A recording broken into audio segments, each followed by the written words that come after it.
टक्केवारी वाढू, गैरसमज दूर करू, वातावरण निर्मिती करू.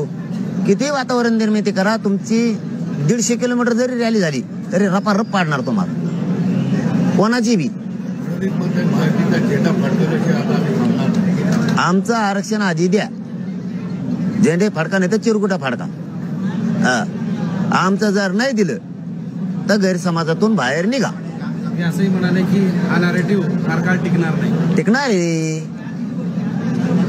अरे टिकणार आहे. मराठी येडे नाही. तुम्ही दोघांनी कार्यक्रम लावलेला आमचा, आम्हाला चांगलं माहिती आहे आमचं आरक्षण कोणी कोणी घातलं, आताच आलेलं कोण घालायला लागलं, आमच्यावर केसेस कोण करायला लागलं, आमच्या आई बहिणीचे डोके कोण फोडायला लागलं हे आम्हाला चांगलं कळतं. आणि आमच्या गोरगरिबाचे मतं घेतल्यावर कोण बदलतं त्याच्यावर आमचं बारीक देणे. गोरगरिबाचे मतं घेतल्यावर एकदा वेळ निघून गेल्यावर कोण कोण काय बोलतं मीडियात, पेपरला काय छापून येतं याच्यावर बी देणे आमचं. तुम्हाला बी उमेदवार नंतर उभा करायचे, ध्यानात राहू द्या म्हणा. ते बी सुरू नको, बाचोळ्यानं बोलत जाऊ नको म्हणा, वयानुसार बोलत जावा. त्यांना 43% मतं मिळालेली आहे, त्यामुळं ही मतं आणखी अधिक वाढतील, चिंता करायची गरज नाही. तुम्ही जर आमचं ठरल्याप्रमाणे दिलं नाही, तुमचे किती टक्के आहेत मला नाही माहित, 100% तरी जरी झालं ते तुम्ही बदल करून तरी सगळं भुईसपाट होणार. तरी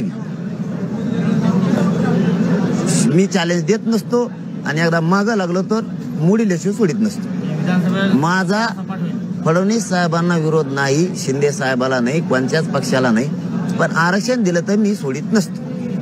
हा, तुम्ही समजून घ्या, गैरसमाजातून बाहेर या. तुम्हाला थोडंफार दुसरं काही झालं असतं इंजेक्शन देऊन ते ताकद वाढीलीच तुमची, पण गैरसमाजाला इंजेक्शन नाहीये. तुम्ही त्याच्यामुळं त्या भोपळ्यातून बाहेर या. तुमच्या भोवती सांगणारे तुमचे प्रवक्ते येत, गणित करून सांगत येत, कॅम्प्युटरवर सांगत येत, तुम्ही त्याच्यातून बाहेर पडा, सत्यता हाताळा. एखादा जाड दिसला म्हणून त्याच्या मागे जनता आहे किंवा तो गैरसमज दूर करू शकतो, ह्या भ्रमातून बाहेर पडा. त्याजवळ फक्त ताकद जास्त समजा, त्याला ढकलून दिलं तर तो पडू शकतो. फोकस ताकद आहे त्याची असं समजा, त्याची व्यायाम केलेली ताकद नाहीये.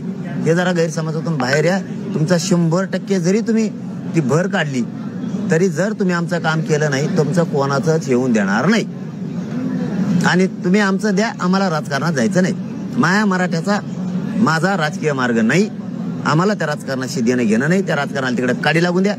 आम्हाला आमचे लेकरं मोठे करायचे मराठ्यांचे, आमच्या हक्काचं आम्हाला टिकणारं 50% आतलं ओबीसीतलं आरक्षण आमचं आम्हाला द्या. केसेस मागं घ्या, हैदराबादचं गॅजेट लागू करा.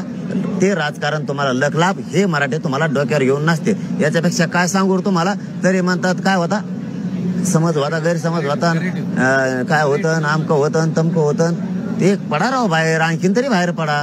हातातून गेल्यावर पश्चाताप करता, टकोर राहून घेता चापते. त्या टायमाला वेळ निघून गेलेली असं. ओबीसीचे एक नेते आईवडे त्याने असं सांगितलं, जर ओबीसीतून पुन्हा तेच वाक्य मागच्या आंदोलनाच्या काळात जे झालं होतं तेच पुन्हा आम्ही स्वस्त बसणार. आणि कवा बसलात म्हणा तुम्ही, स्वस्त बसलेलाच नाही तुम्ही. आम्ही ओबीसी मराठा गावखेड्यातले एक आहेत, झालं. पण मी त्यांना कधी विरोधक मानले नाही, त्यामुळे त्यांच्या आजपर्यंत मी कधीच प्रश्नाला उत्तर दिलेलं नाही. कारण त्यांना आम्ही विरोधक मानलेलंच नाही आणि मानत पण नाही. कारण शेवटी आम्ही गावखेड्यातले मराठा आणि ओबीसी एक आहेत म्हणून त्यांना उत्तर देत नाहीत. त्याचा अर्थ